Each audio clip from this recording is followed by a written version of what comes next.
In your Instagram bio, it says there's flower,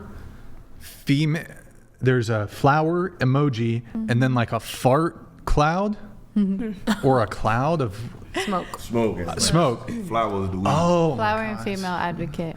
and you're a female advocate. What is that? What is a female advocate? So I stand for like women's rights and passing cannabis and its healing benefits. So No, so ignoring the flower part. I'm just the female. So you just want to talk about the female the part? female advocate part. What do you mean? Like speaking, so I started like a blog that teaches women like safety aspects and things to look for to protect themselves, or certain like stigmas too that are becoming a norm, that women feel they're supposed to be subjectified or like looked at, perceived this way, or What ways? Yeah. in like, I don't know, like being taught like certain things happen to you are okay and it might not be, like being talked down to or things like But that. who thinks talking down to women is okay? A lot of people do in the South. Do. And coming For from no like an reason? Asian culture too, like Some men women just were hate women. put down. Yeah, women were put down, and like if you have more than two daughters, like one of them gets killed because they want to keep the ratio What? of women down. Yeah, it's Let's like talk Like about in though. China for yeah. Like, who does that today? In Asian culture, yeah, growing Yeah, up in that's an true. Asian household. She's right. It's 100% true. In China, in the one-child policy, they favored men, right? Crazy. yeah. Yeah. And I know men still talk down upon girls, because I was talking to a guy once and he was just like coming to the conclusion that all girls are broke and all girls are stupid. I mean, a lot of women think all men need to do better, and you know what I'm saying? Like, I think that's just a people thing. I don't think it's a female-male thing. I think a lot of women say every day how you have women saying, you can't take me to Cheesecake fucking Factory. You know what I'm saying? So women talk down to men a lot. So I don't think that's just something that happens to women. I think more women are talking down to men than it is men talking down to women. I think the men that are talking down is in response to years of being talked down by the women in society. I think it's the other way around. I feel like women are finally now, after being talked down for so long, are now like, because women's rights and everything, that's been a new thing from like the 1900s that we're like brought into, and we're still fighting for a lot of our rights. Which rights are those? Here we go. Our right to vote started. We didn't get Wait, our hold on. abortion Hold rights. on. No. Hold on. Let's do one at a time. Okay. Right to vote. Women secured the right to the vote in the 1920s. That's over a century ago. I know, but how long have we as humans been alive and women weren't allowed to vote? How long have men been allowed to vote? Why don't you tell me what that is?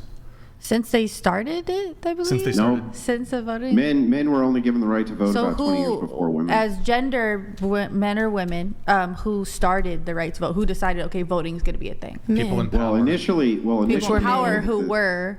I'll explain it to you. You didn't think they were queens? So initially, the way that the nation was set up as a republic was not that people were supposed to be voting at all, right? So that wasn't how it was set up. There was no universal suffrage. Men only got the right to vote about 20 years before women, roughly. And that was only in some select places.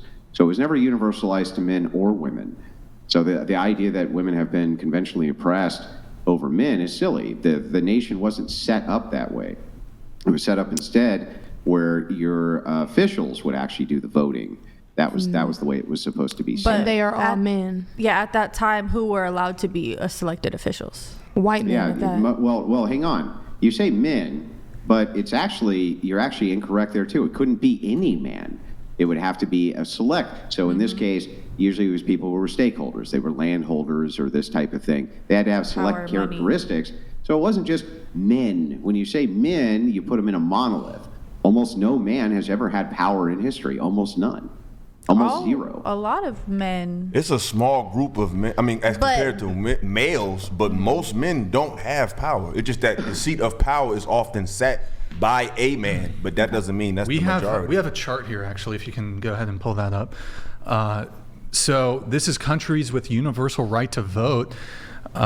This does not consider elections not being held, informal restrictions or legal restrictions based on age, criminal conviction, disability, and local residency. So at the bottom there, you have the year, and they're tracking this back to the late 1700s. Brown indicates no universal right to vote. Light blue indicates universal right to vote for men only. And the blue is universal right to vote for men and women. There's a very, very short period of time in history where only men had the right to vote. For the vast majority of history, when we're talking about the general populace, men did not have the right to vote. And one thing, Yeah. go ahead. Essentially none. The isn't that a idea of the 50-year elongated gap, though? female oppression Olympics is nonsense. A 50-year gap? Yeah, can On I see that the chart? chart again? Sure. Because And he I have said it's another one only too. been 20 or 30 years, but That's like that, Well, it depends on This the for the country. world. It He's talking depends about on the America. country. no. I He have said another- 20 to 50 years, 20 to 30 years between men and women. In America. Yeah, in the United States. that's Oh, this is correct. universal. Okay.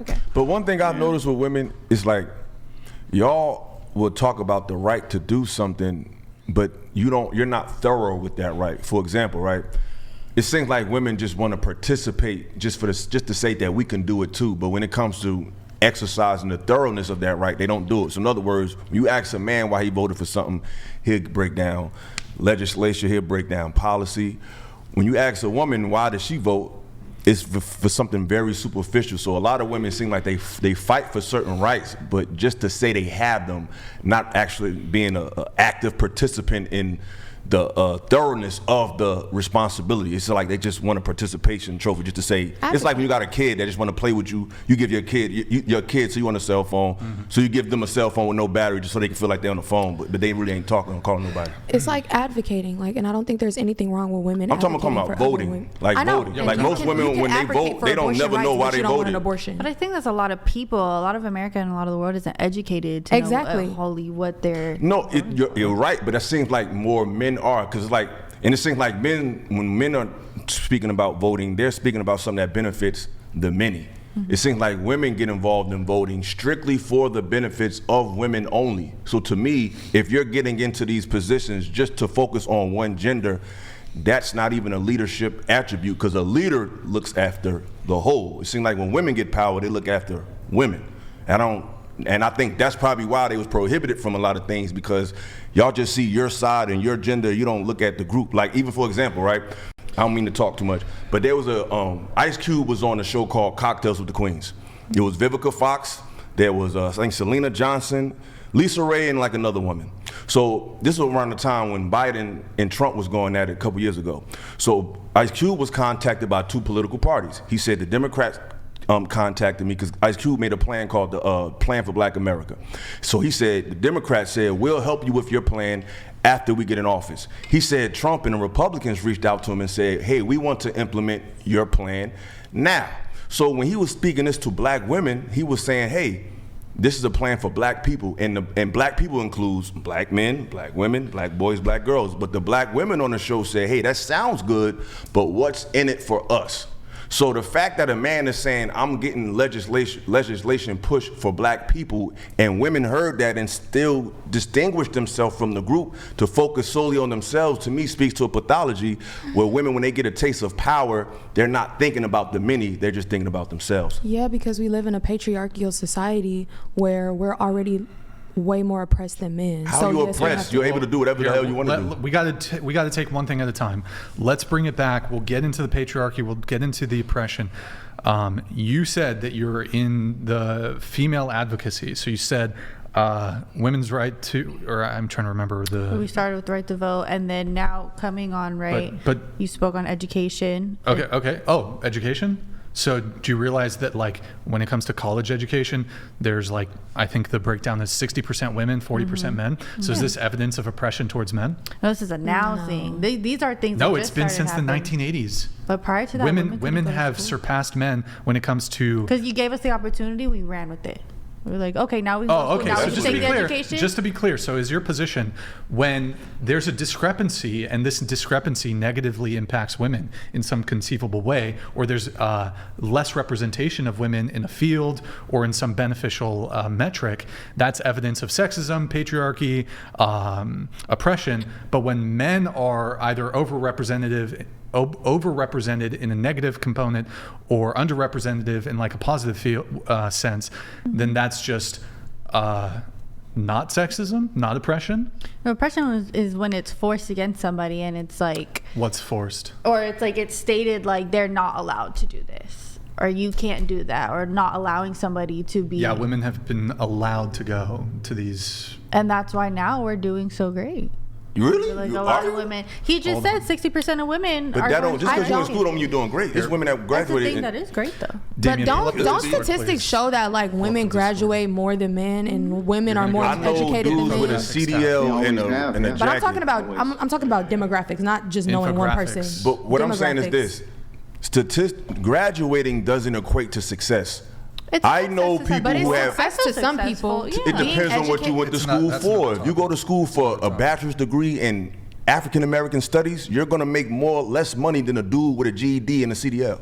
So women leaning on getting a degree, to me, speaks to a participation trophy. You judge a tree by the fruit it bear. If you got a degree and you making 100,000, great.